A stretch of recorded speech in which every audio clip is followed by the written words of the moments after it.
வணக்கம். இன்னைக்கு 7வது பாசுரம். இதோட அர்த்தம் என்னங்கிறத பார்க்கலாம். இதுவும் தொழில்களை எழுப்புறதா அமைஞ்சிருக்கிற பாசுரம் தான். இப்போ முதல் பாசத்துல 6வது பாசத்துல என்ன பண்ணினா, இது பிள்ளாயின்னு தூங்கிட்டு இருக்கு. அதாவது பகவத் அனுபவத்துல புதுசா வந்திருக்கிறவளை இது பண்ணினா. இப்ப கொஞ்சம் நாயக பெண் பிள்ளாயின்னு கூப்பிட போறா. அவ கொஞ்சம் அனுபவம் எல்லாம் வாஞ்சவ. அவதான் அவளை லீட் பண்ணி கூட்டிட்டு போறேன்னு சொல்லியிருக்கா. அவளை இப்ப எழுப்புறதா பாசுரம். அதுக்கு அவ தூங்கிட்டு இருக்கா. நீங்கெல்லாம் சும்மா சொல்றேன் விடிஞ்செடுத்துன்னு நான் நம்ப மாட்டேன் அப்படின்னு அவளுக்கு என்னென்ன அடையாளத்தை சொல்லி எழுப்புறாங்கிறது தான் இந்த இதுல இப்ப வருது. கீசு கீசெங்கும் ஆனை சாத்தன் கலந்து பேசின பேச்சரவும் கேட்டிலையோ பேய் பெண்ணே அப்படின்னு சொல்றா. இவளை பேய் பெண்ணேங்கிறதுல என்னன்னா அவளை திட்டுறாங்கிற மாதிரி நம்ம எடுத்துக்கணும்னு அவசியம் இல்லை.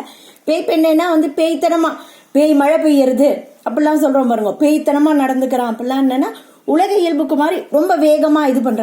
இவ என்னன்னா தனியா கிருஷ்ணனை பத்தி அனுபவிச்சுட்டு உள்ளுக்குள்ளேயே படுத்துட்டு இருக்காள். அதனாலயே அவளை பேய் பெண்ணேன்னு சொல்ற மாதிரி. இப்ப கீசு கீசெங்கும் ஆனை சாத்தன் சொல்றோம் இல்லையா. இந்த ஆனை சாத்தன்கிறது ஒரு பறவை. அத மலையாளத்துல ஆனை சாத்தன்னு சொல்றா. இது தமிழ்ல வலியன் குருவின்னு சொல்றா. அது கத்துறதே என்னன்னா கீச்சு கீச்சுன்னு கத்துறது பத்தில. அது என்னன்னா இப்ப நம்ம குழந்தைல எல்லாம் கிருஷ்ணான்னா கிச்சு கிச்சுன்னுலாம் கூப்பிடுறா பாருங்க. ஆக்சுவலா அப்படி கூப்பிடக்கூடாது, முழு பேரை சொல்லிதான் கூப்பிடணும். அது மாதிரி அந்த பறவைகளும் கீச்சு கீச்சு அப்படின்னு பொருள் இல்லாத வார்த்தை தான். ஆனா அதுவே கேட்க அவ்வளோ ஆசை இதுவா இருக்குன்னு. சமஸ்கிருதத்துல இதை பரத்வாஜ பக்ஷின்னு சொல்றா. அந்த பறவை எல்லாம் இதுவா இருக்குன்னு அதுவும் ஒத்துக்கல.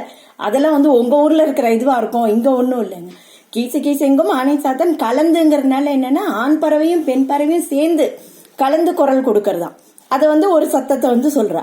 அப்புறம் அதான் பேசின பேச்சரவம் கேட்டிலையோ பேய் பெண்ணே, நீ இதெல்லாம் அனுபவிக்காம உள்ளுக்குள்ள நீ மட்டும் தனியா இது பண்ணிட்டு இருக்கியே தூங்கிட்டு இருக்கியேன்னு. காசும் பிறப்பும் அவ நம்பல இதுதான் அடையாளம்னு. அது சீக்கிரமே எழுந்திருக்கும், இன்னும் பொழுது விடியலைங்கிற மாதிரி பேசுறா. அதுக்காக காசும் பிறப்பும் கலகலப்ப கைப்பேர்த்து வாச நெருங்குழல் ஆட்சியர் அப்படி மத்தினால் ஓசைப்படுத்த தைரவம் கேட்டிலையோன்னு. அதான் என்னன்னா காசும் பிறப்புங்கிறது என்னன்னா அவ ஆட்சியர் இப்ப இருக்கிறத எல்லாமே ஆட்சியர் நடையில தானே பேசிட்டு இருக்கா. அங்க இருக்கிறதுனால அந்த ஆட்சியர்லாம் என்னன்னா அச்சுத்தாளி ஆமைத்தாளி முளைத்தாளின்னு 3 விதமான இது பண்ணிட்டு இருப்பாளாம். அது காசுங்கிறது இது ஒரு தாலி என்னன்னா இவா பிறந்தாத்துல போடுற தாலி, இன்னொன்னு புக்காத்துல போடுற. பொதுவா 2 திருமங்கல்யம் இது பண்ணிட்டு இருப்போம் இல்லையா. அது கணக்குல சொல்றா காசும் பிறப்பும்னு. அப்புறம் அவ கையில அந்த வளையல் மாதிரி ஒண்ணு போட்டுன்னு இருப்பாளாம். அதுலயே அந்த மணி எல்லாம் வச்சு இருக்குமா. அந்த 3 சேர்த்து அங்க இருக்கிற கிருஷ்ணன் கைப்பட்டு வளர்ந்த பசு இல்லையா, அதுல இருந்து ஒரு இது தயிர்லாம் அவ்வளோ கெட்டியா இருக்குமா. இந்த பக்கம் ஒருத்தர் உட்காந்து அந்த பக்கம் ஒருத்தர் உட்காந்து இப்படி 2 பக்கமும் கடைவாளாம். பெருமாள் இதுவா இருந்து திருப்பார்கடலை கடைஞ்சா பாருங்க, அது கூட ஈஸியா முடிஞ்சிருத்தான். ஆனா இவா கடையிற இதுல இருந்து வெண்ணெய் கிடைக்கிறது அவ்வளோ கஷ்டமா. ஏன்னா அவ்வளோ கெட்டியான இது பால் தயிர். பாலும் கெட்டி, இது பெருமாளோட கானத்தை கேட்டு வளர்ந்த பசு இல்ல கேட்கணுமா, அது மாதிரி இருக்கு. அவ்வளோ கஷ்டமா இருக்கு. அதோட இல்லாம அவ என்ன பண்ணுவாளான்னா சூரியன் வர்றதுக்கு கொஞ்ச நேரத்துக்கு முன்னாடியே கிருஷ்ணன் எழுந்துக்கிறதுக்கு முன்னாடியே வெண்ணையை கடைஞ்சிடணும்னு பாப்பாளாம். கிருஷ்ணன் வந்தா பயங்கர டிஸ்டர்பன்ஸ், குடும்பத்தனம் இல்லையா, எடுத்து வெண்ணையை கடைய விடாம பண்ணுவாங்கிறதுனால அவளோட ரொட்டீன் 3 வேளையும் அவளுக்கு கார்த்தால மத்தியானம் சாயங்காலம் வரைக்கும் இந்த தயிர் கடையிறது இது அவளோட வேலை. அப்படி அவ பண்ணிட்டு இருக்கா. வாச நெருங்குழல் ஆயிடுச்சு. அப்ப இத்தனைக்கு அவ அலங்காரம் எல்லாம் பண்ணிக்க மாட்டாளாம். வியாபாரத்துக்கு போகும்போது தான் எல்லாம் பண்ணிப்பாளாம். ஆனா வெறுனையே அவளுக்கு என்னன்னா அவ்வளோ கூந்தல் அவ்வளோ வாசனையோட இருக்குமா. மத்தினால் ஓசைப்படுத்த தைரவம் கேட்டிலையோ, இதையும் நீ நம்ப மாட்டியா, இந்த இதையும் பொழுது விடிஞ்சிருத்து நம்ப மாட்டியா அப்படின்னு கேக்குறா. நாயக பெண் பிள்ளை இவளை நடுவா வச்சு சொல்றா. நீ தான் எங்கெல்லாம் கூட்டின்னு போறேன்னு சொன்ன இல்லையா, எழுந்து வாய அப்படின்னு கூப்பிட்டு இருக்கா.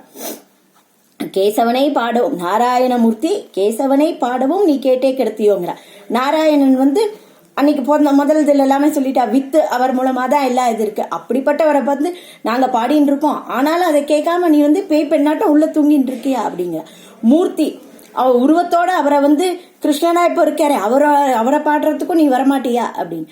கடைசியில கேசவனை அப்படின்றா. கேசவன் எதனால அந்த பேர் வந்ததுன்னா கேசிங்கிற அசுரனை அழிச்சதுனால கேசவன் பேரு. அந்த பொதுவா சொல்லப்போனா இந்த 6, 7 இந்த 2 பாசுரத்துக்குள்ளேயே ஆண்டாள் என்ன பண்றா, கிருஷ்ணாவதாரத்தையே முடிச்சிடுறான்னு சொல்லிடலாம். ஏன்னா முதல்ல என்ன சொன்னா, இது பிள்ளாய் எழுந்திராய் 6வது பாசுரத்துல பேய்முளை நஞ்சுண்டுனா பூதனை அப்ப பறந்த குழந்தை எல்லாம் காமிச்சது இல்லையா. அப்போ அதுக்கப்புறம் என்னன்னா ஒவ்வொரு இதுவா இந்த சகல அசுரன் வரிசையா அப்படி சொல்லிட்டே வர்றச்ச கேசி அசுரன் அழிக்கிறது கொஞ்சம் வளர்ந்து எல்லாம் முடிஞ்சு. அதனால என்னன்னா இந்த 2 பாசுரத்துக்குள்ள ஆண்டாள் வந்து கிருஷ்ணாவதாரத்தையே முழுக்க முடிச்சிடுறான். எதுக்கு தான் மட்டும் போய் சரி நான் ஆண்டாள் தான் தானே இது பண்றா, தானே போய் தனியா அனுபவிக்கணும்னு இது பண்ணாம எதுக்கு எல்லா தோழிகள் எல்லாரோட சேர்ந்து இது பண்றான்னா, இந்த பகவத் அனுபவம் வந்து ஒரு பெரிய ஏரி வெள்ளம் மாதிரி இதுவும். தனியா போனோம்னா என்ன ஆகும்னா உள்ளுக்குள்ள முழுக்கி இது பண்ணிட முடியாது. அதனால குளிக்கும் போது கூட பார்த்தா சிலர் இருந்து ஒருத்தர் கை ஒருத்தர் பிடிச்சிட்டு நம்ம இது பண்ணுவோம் இல்லையா, அது மாதிரி ஆண்டாள் வந்து பொதுவா பகவத் அனுபவம் வந்து பெருமாளை வந்து தனியா அனுபவிக்க கூடாது, எல்லாரும் கூடியிருந்து குளிர்ந்தேலோரும் எல்லாரும் சேர்ந்துதான் அனுபவிக்கணும். அந்த கணக்குலயும் ஆண்டாள் என்ன பண்றா, ஒவ்வொருத்தரையா நமக்கு இதெல்லாம் புரியணுங்கிறதுக்காக ஒவ்வொருத்தரையா எழுப்பி வந்து கூட்டிகிட்டு போறதுக்காக இது பண்றா. அப்படி பெருமாளை வந்து எல்லாரோடையும் சேர்ந்து போகும்போது தான் அவரும் சந்தோஷப்பட்டு நமக்கு எல்லாம் பண்ணுவாருங்கிறதுக்காக. அதனால இந்த பாசுரம் இதுல எழுப்புறது. அடுத்த நாள் ஒவ்வொருத்தரையா எப்படி என்னென்ன பண்றா எழுப்புறாங்கிறத நம்ம பார்க்கலாம். நன்றி, வணக்கம்.